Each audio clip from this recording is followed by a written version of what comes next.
Hello, we are the Ghostbusters team. On our team are Brandon Hollinger, whose focus was on core gameplay mechanics, primarily the in-game items and the game's tutorial.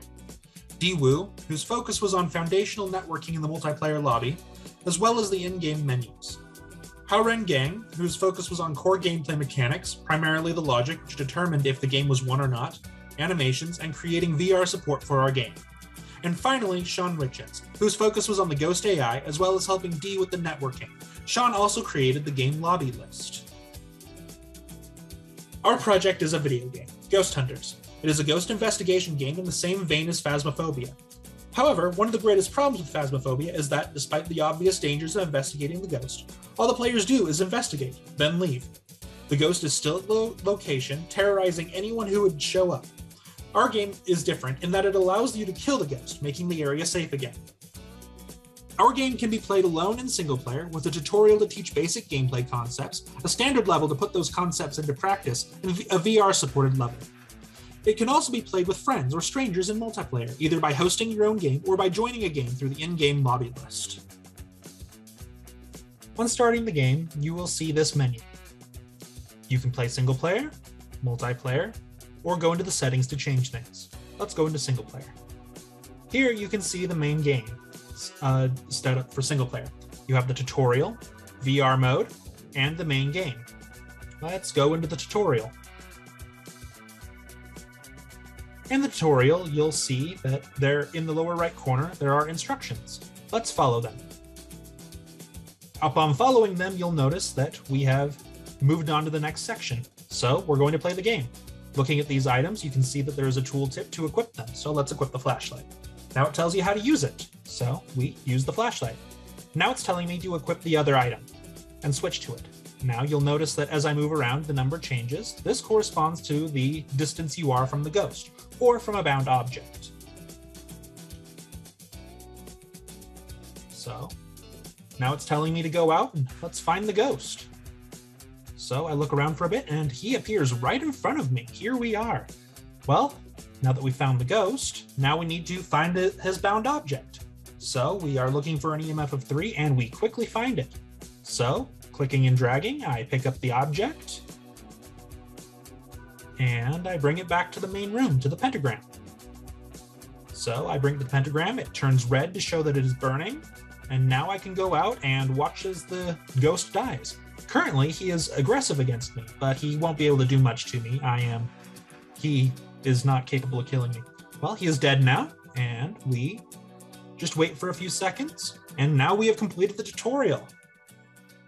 Back in the main menu, let's go into the main game. So to start, I look at the main difference are these candles. You can take them and bring them to the protection circle to place them in these slots.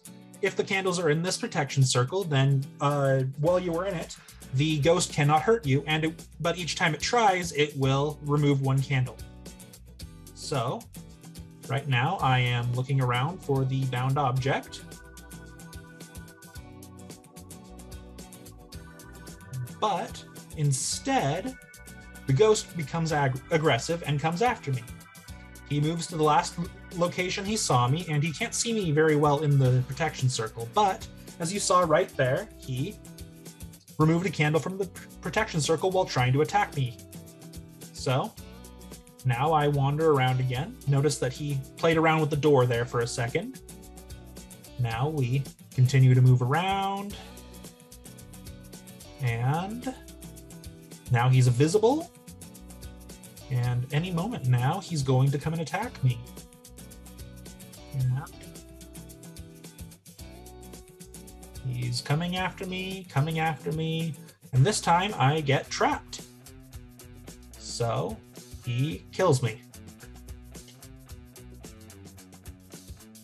All right, let's go into the VR mode this time.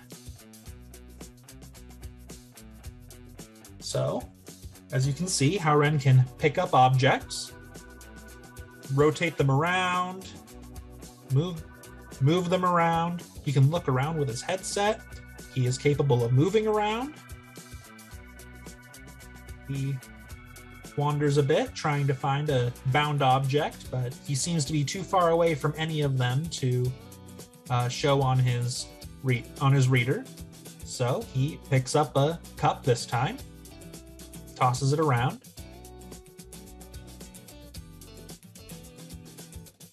He wanders a bit, looking for the ghost or a bound object.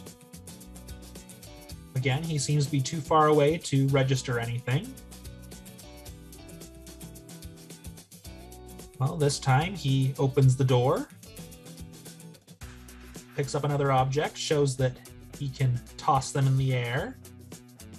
And that's about all the differences between VR and normal play. All right, we're going to set up a multiplayer game. I set up the client and D sets up the host. I click refresh and D's game is ready. So when everyone clicks ready, we click start and the game loads. D as the host obviously loads in first, with me loading in second. We wander around. We show that the doors will synchronize across multiple games. And then we wander over here and he picks up a flashlight. He shows that he can turn it on and off. He drops it for me. I pick it up. I show that I can turn it on and off.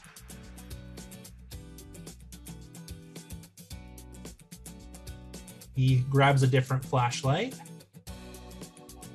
This one.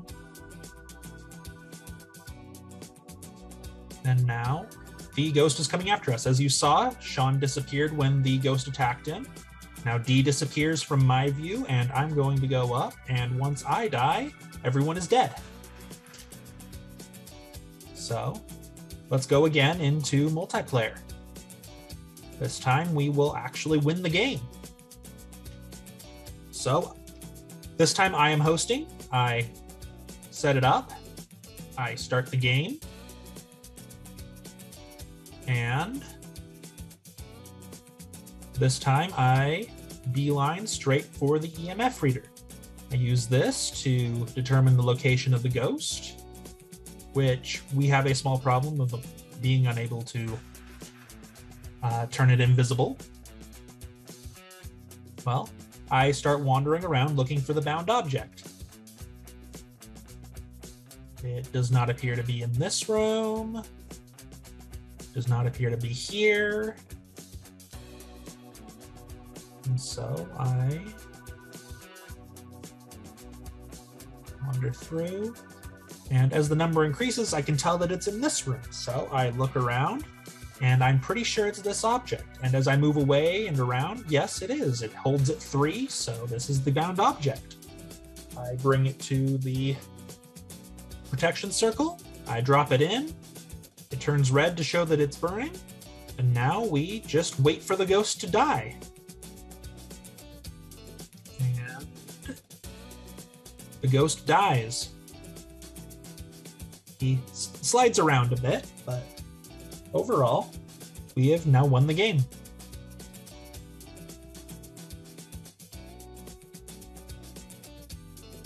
The base for our entire project was the Unity real-time development platform. It provided the tools to allow us to display everything and provide input to our game.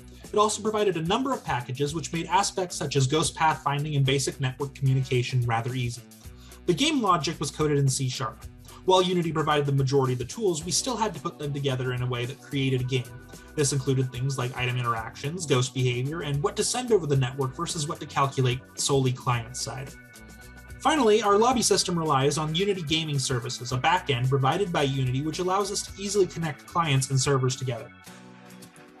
In the process of creating Ghost Hunters, we performed user studies on 16 people. The feedback we received led us to making a number of alterations to our game. The EMF level calculation was changed to allow players to more easily find the bound objects, and each of the items was given a tooltip on how to use it. So, in conclusion, our game is what we would consider a minimum viable product, something we could release on the Steam distribution platform as an early access title. The game's core features are there with the ability to quite easily expand them, and similarly the game looks quite good, only needing some polish to really create the fear we're aiming for. So, thank you for your time.